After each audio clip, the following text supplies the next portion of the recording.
उद्योगपतियों के दलाली में लगी हुई थी और आज वो दलाली से बाहर आई। नहीं, हम तो बातचीत करने के लिए हमेशा तैयार थे। वो सोच रहे थे कि इससे ही मान जाएगा किसान और घर चला जाएगा। देखिए, किसान संगठन को भी तोड़ने की कोशिश की। इन किसानों के ऊपर कैसे कैसे एलिगेशन लगाए। जो लखीमपुर खीरी कांड को भूल जाएगा, जो 13 महीने की सड़कों पे पड़े हुए तपस्या को भूल जाएगा, वो किसानों के हितैषी नहीं होगा। और जो बीजेपी को वोट देगा वो किसानों का सबसे बड़ा गद्दार होगा। 1 साल से किसान आंदोलन लगातार चला और किसानों ने बहुत संघर्ष किया और साथ में इस आंदोलन में कई चीज़ें किसानों ने देखी और कई नेता इस आंदोलन में उभर कर सामने आए। कई नेताओं ने अपनी बात रखी और उसमें से एक हमारे वायरल ताऊ भी हैं। उन्होंने लगातार बात रखी अपनी और बेझिझक, ना सरकार से डरे ना किसी से डरते हुए उन्होंने एक एक शब्द बिल्कुल सरकार के ऊपर उठाए, सवाल उठाए कि हमारी मांग नहीं मानी गई तो हम बिल्कुल ये आंदोलन कभी ख़त्म नहीं करेंगे। हम आज वायरल ताऊ के पास हैं। क्या लगता है आपकी सबसे बड़ी जीत हो गई है आज? जीत इसे ना जीत कहेंगे ना हार कहेंगे। किसानों की जो मांग थी आज सरकार को झुककर वो पूरी करनी पड़ी। वो मांगे पूरी हुई हैं। 1 साल से सरकार कहाँ थी? खो रही थी, उद्योगपतियों के दलाली में लगी हुई थी और आज वो दलाली से बाहर आई और उसे 1 हफ्ते से किसानों की याद आई। तो हमने तब भी कहा था और हम आज याद भी ये यूपी चुनाव के चक्कर में याद तो नहीं आई? हो सकता है उससे आगे हो आई तो। और हमने कहा था सरकार को आना पड़ेगा, बात करनी पड़ेगी। किसी भी समस्या का समाधान बातचीत से हल होता है, तो वो हल हुआ।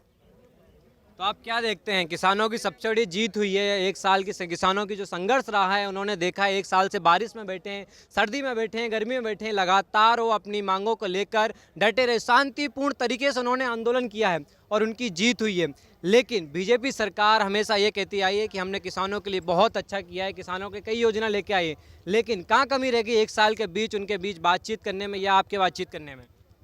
नहीं, हम तो बातचीत करने के लिए हमेशा तैयार थे। सरकार भाग रही थी बातचीत करने के लिए। सरकार जो है उद्योगपतियों की दलाली में लगी हुई थी। तो जिस दिन उसने बात करने की सोची, किसानों ने बात की और समस्या का समाधान हो गया। तो आगे क्या देखते हैं? एमएसपी पर उन्होंने कमेटी गठित कर दी है, उसको लेकर क्या कहेंगे आप? देखिए, ये जो हमारे जत्थेदारों ने फैसला लिया, हम उस फैसले के साथ हैं।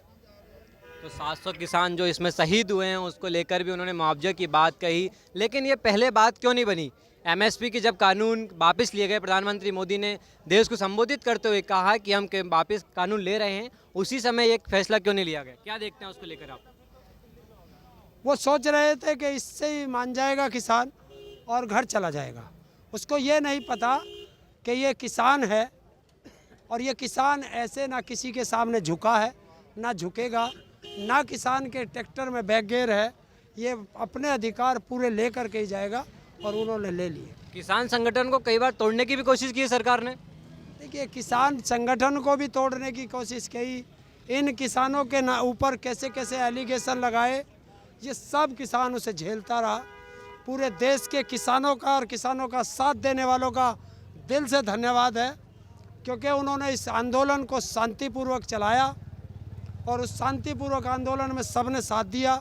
सबका दिल से धन्यवाद है। सबका धन्यवाद आप कहना चाहेंगे। लेकिन यूपी में अभी जो चुनाव हैं उसको आप क्या देखते हैं?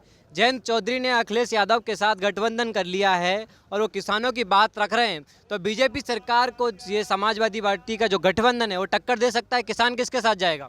देखिए, किसान किसके साथ जाएगा तो किसान को देखना, लेकिन इतना पक्का है कि बीजेपी को हराने के लिए आएगा। ये तो बीजेपी को हराएगा और जो पार्टी जीत रही होगी उसके साथ किसान जाएगा। लेकिन बीजेपी ने तो बात मान ली ना किसानों की। बीजेपी का कहना तो ये है कि हमने किसानों की बात मान ली है। हजूर आते आते बहुत देर कर दी। जो 750 से ज़्यादा किसानों की शहादत को भूल जाएगा, जो लखीमपुर खीरी कांड को भूल जाएगा, जो 13 महीने की सड़कों पे पड़े हुए तपस्या को भूल जाएगा, वो किसानों के हितैषी नहीं होगा। और जो बीजेपी को वोट देगा वो किसानों का सबसे बड़ा गद्दार होगा। तो जो बीजेपी को वोट देगा वो किसानों के लिए गद्दार होगा, आप ये कहना चाहते हैं? तो किसान किसका सहयोग करेगा 2022 के यूपी चुनाव में? जिस दिन चुनाव की घोषणा चुनाव आयोग कर देगा, ये किसान उसी दिन अपनी पत्ते खोल देगा। कुछ तो रूपरेखा तैयार की होगी किसानों ने। सब रूपरेखा तैयार है ना, सब है पता किसे वोट देना, ये अपने आप दे देंगे, इस जाना है। बीजेपी को हराने के लिए किसे वोट देनी ये सब जानते हैं। 1 साल से इनकी ट्रेनिंग चल रही थी, ट्रेनिंग पूरी हो चुकी है। अब तो इन्हें ज्वाइनिंग लेटर मिला आज, तो अब तो ये अपनी अपनी ज्वाइनिंग कर लेंगे जाकर। तो 1 साल की ट्रेनिंग में किसानों को बहुत समझाया गया। सारी 1 साल से ट्रेनिंग दे के पक्का कर दिया, आज इन्हें ज्वाइनिंग लेटर देंगे और परसों से ही अपनी ज्वाइनिंग शुरू कर देंगे। तो ट्रेनिंग में क्या क्या सिखाया गया कोई जनता को आप बता पाएंगे? देखिए, ट्रेनिंग में सिखाया गया आंदोलन कैसे करते हैं, जो सरकार ना माने उसे कैसे झुकाते हैं, अहिंसात्मक आंदोलन कैसे चलाया जाता है, उसमें कितने उतार चढ़ाव आते हैं, कितनी सरकारें उकसाती है, आपको कैसे शांत रहना है, कितनी सरकारें एलिगेशन लगाती हैं, उन सबको कैसे सहन करना है, और सरकारों को कैसे झुकाया जाता है। याद कैसे आ गई एकदम से, कैसे वो किसान बन गए? देखिए, हमने पहले दिन कहा था भाई हमारे ट्रैक्टर में बैक गियर ना, तो बैक गियर लगा तो ना है, तो वही हमने कहा था, ये किसान है और किसान 300 साल तक भी दुश्मन को नहीं भूलता, ये सरकारें याद कर लें। और यही नहीं, आगे आने वाली सरकारें भी याद कर लें कि अगर किसी ने भी किसान के खिलाफ कोई बात करी, किसान के खिलाफ कोई बिल लाने की कोशिश की, तो 4 लाख ट्रैक्टर भी वही हैं और भारत का ये किसान भी यही है। हर सरकार को आपकी चेतावनी है, यदि किसानों के विरुद्ध कोई भी कार्य होता है, कोई नियम लाया जाता है, तो किसान फिर मैदान में आएगा कि फिर किसान सरकार के सामने खड़ा होगा। अगर किसी ने उंगली भी उठाने की कोशिश करी तो तख्ता पलट देंगे, सत्ता से तले फेंक देंगे नितार के। तो 2022 और 2024 का प्रधानमंत्री मोदी सबसे बड़ा देख रहे हैं यूपी चुनाव और लोकसभा चुनाव, उसको क्या देखते हैं आप? ना योगी आएगा ना मोदी आएगा, क्योंकि हमें पलायन वाले नहीं चाहिए, हमें प्रदेश में पढ़े लिखे मुख्यमंत्री चाहिए, काम करने वाला मुख्यमंत्री चाहिए, रोजगार देने वाला मुख्यमंत्री चाहिए, महिलाओं को सुरक्षा देने वाला मुख्यमंत्री चाहिए, और जो किसान की बात करेगा। तो अभी सत्ता में कौन सी पार्टी जो किसानों के सहयोग लेकर चल रही है? सब ढूंढ लेंगे, सब ढूंढ लेंगे, चिंता क्यों कर रहे हो? नहीं, तो जनता को मालूम तो हो कि किसान किस तरह। सब मालूम है, आपको पता ना किसे वोट देनी, आपको पता ना किसे वोट देनी, ये जाने है सब। 1 साल की ट्रेनिंग में पूरा खिलाफ देनी है, बीजेपी के खिलाफ देनी है, जो भी सामने पार्टी हो। जो किसानों का नेता होगा हम उस पार्टी को। तो जयंत चौधरी ने भी बात रखी है कल, उन्होंने कल रैली में कहा कि यदि हमारी पार्टी बनती है तो किसानों के लिए हम जितने भी वापस जो शहीद हुए 700 किसान उसकी स्मारक बनाएंगे, उनको मुआवजा देंगे और साथ में जितने भी कर्ज हैं उनको माफ़ कर दिया जाएगा। पढ़े लिखे को फारसी, हाथ कंगन को फारसी क्या और पढ़े लिखे को फारसी क्या, इशारा बता दिया कि युवा पर मुख्यमंत्री होगा, पढ़ा लिखा होगा आपका और इशारा मैं समझ रहा हूँ, चिलम वाला चाहेगा। आपका इशारा मैं समझ गया हूँ कि किस तरफ आपका इशारा है, लेकिन प्रियंका गांधी भी कहीं ना कहीं लुभाने की कोशिश कर रही हैं। उनका अच्छे है, लेकिन उनका जमीन पे कार्यकर्ता नहीं है। हाँ, सबसे बड़ा चेहरा सामने कौन नहीं है? कार्यकर्ता नहीं है, और कार्यकर्ता चुनाव जिताते हैं। जब उनके पास कार्यकर्ता ही नहीं है, वो मेहनती है, अच्छी बात है, वो 2024 की तैयारी कर रही, ध्यान रखियो। तो यूपी में उन्होंने अभी संसद में राहुल गांधी ने 700 किसान जो शहीद हुए तो उनके लेकर बिल रखा था कि 700 किसानों का डाटा हमारे पास है, केंद्र सरकार हमसे मांगे हम किसानों को देंगे, और सरकार को भी बताएंगे कि 700 किसानों को मुआवजा कैसे दिया जाता है। जैसे पंजाब में 400 किसानों को उन्होंने मुआवजा दिया है, लेकिन केंद्र सरकार से हम मांग रख रहे हैं राहुल गांधी, तो राहुल गांधी का कहाँ ना कहाँ रोल दिख रहा है इसमें। अच्छी बात है, सारे सांसदों को बात करनी चाहिए। विपक्ष का काम क्या?